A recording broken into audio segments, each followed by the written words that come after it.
தமிழ்த்தாய் வாழ்த்து முதலில் பாடுவதை உறுதி செய்ய கோரிய வழக்கு தள்ளுபடி செய்யப்பட்டிருக்கிறது. கூடுதல் விவரங்களை செய்தியாளர் கிருஷ்ணமூர்த்தி வழங்கிக்கலாம். கிருஷ்ணமூர்த்தி, இந்த வழக்கு தொடர்பான விவரங்கள். வணக்கம். தமிழ்நாட்டில் அரசு நிகழ்ச்சிகள் தமிழ்த்தாய் வாழ்த்து பாடி துவங்கப்படுவதும் தேசிய கீதம் இசைத்து நிறைவு செய்யும் நடைமுறை நீர்த்து போக்கும் வகையில் அரசு நிகழ்ச்சியை வந்தே மாதரம் பாடியே துவங்க வேண்டும் என மத்திய உள்துறை அமைச்சகம் பிறப்பித்த சுற்றறிக்கையை ரத்து செய்ய கோரியும் அரசு நிகழ்ச்சிகளை தமிழ்த்தாய் வாழ்த்து பாடி துவங்குவதை உறுதி செய்ய அதிகாரிகளுக்கு உத்தரவிட கோரி சென்னையைச் சேர்ந்த அனன்யா ராதாகிருஷ்ணன் என்பவர் சில உயர்நீதிமன்றத்தில் பொதுநல வழக்கு ஒன்றை தாக்கல் செய்திருந்தார். இந்த வழக்கை தலைமை நீதிபதி சுஷ்மித் அரவிந்த் தர்மாதிகாரி மற்றும் நீதிபதி அருள்மோகன் அடங்கிய அமர்வு விசாரித்தது.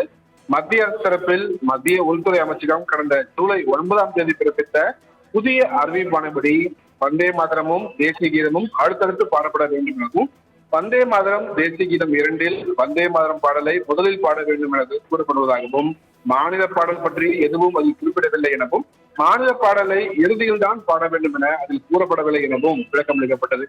தமிழக தரப்பில் தமிழகத்தில் அரசு நிகழ்ச்சிகள் தமிழ்த்தாய் வாழ்த்துடன் துவங்குவதை உறுதி செய்யும் வகையில் கடந்த ஆகஸ்ட் 12 அரசாணை பிறப்பித்துள்ளதாக நீதிமன்றத்தில் தெரிவிக்கப்பட்டது.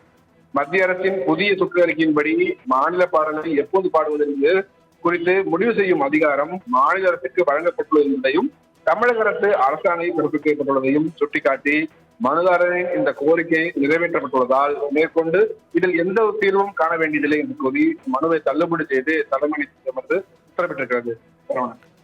தாங்கள் வழங்கிய தகவல்களுக்கு நன்றி கிருஷ்ணமூர்த்தி.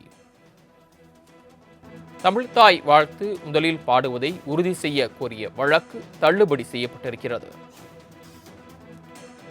கூடுதல் விவரங்களை செய்தியாளர் கிருஷ்ணமூர்த்தி வழங்கிக்கலாம். கிருஷ்ணமூர்த்தி, இந்த வழக்கு தொடர்பான விவரங்கள். வணக்கம். தமிழ்நாட்டில் அரசு நிகழ்ச்சிகள் தமிழ்த்தாய் வாழ்த்து பாடி துவங்கப்படுவதும் தேசிய கீதம் இசைத்து நிறைவு செய்யும் நடைமுறை நீர்த்து போக்கும் வகையில் அரசு நிகழ்ச்சியை வந்தே மாதரம் பாடியே துவங்க வேண்டும் என மத்திய உள்துறை அமைச்சகம் பிறப்பித்த சுற்றறிக்கையை ரத்து செய்ய கோரியும் அரசு நிகழ்ச்சிகளை தமிழ்த்தாய் வாழ்த்து பாடி துவங்குவதை உறுதி செய்ய அதிகாரிகளுக்கு உத்தரவிட கோரி சென்னையைச் சேர்ந்த அனன்யா ராதாகிருஷ்ணன் என்பவர் சில உயர்நீதிமன்றத்தில் பொதுநல வழக்கு ஒன்றை தாக்கல் செய்திருந்தார். இந்த வழக்கை தலைமை நீதிபதி சுஷ்மித் அரவிந்த் தர்மாதிகாரி மற்றும் நீதிபதி அருள்மோகன் அடங்கிய அமர்வு விசாரித்தது.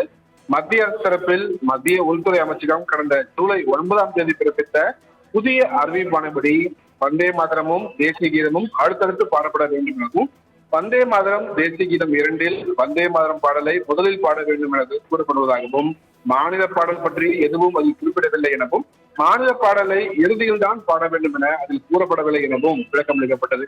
தமிழக தரப்பில் தமிழகத்தில் அரசு நிகழ்ச்சிகள் தமிழ்த்தாய் வாழ்த்துடன் துவங்குவதை உறுதி செய்யும் வகையில் கடந்த ஆகஸ்ட் 12 அரசாணை பிறப்பித்துள்ளதாக நீதிமன்றத்தில் தெரிவிக்கப்பட்டது. மத்திய அரசின் புதிய சுற்றறிக்கையின்படி மாநில பாடலை எப்போது பாடுவது என்பது குறித்து முடிவு செய்யும் அதிகாரம் மாநில அரசுக்கு வழங்கப்பட்டுள்ளதையும் தமிழக அரசு அரசாணை பிறப்பிக்கப்பட்டுள்ளதையும் சுட்டிக்காட்டி மனுதாரரின் இந்த கோரிக்கை நிறைவேற்றப்பட்டுள்ளதால் மேற்கொண்டு இதில் எந்த தீர்வும் காண வேண்டியதில்லை என்று கூறி மனுவை தள்ளுபடி செய்து தலைமை நீதிமன்றம் உத்தரவிட்டிருக்கிறது. தாங்கள் வழங்கிய தகவல்களுக்கு நன்றி கிருஷ்ணமூர்த்தி.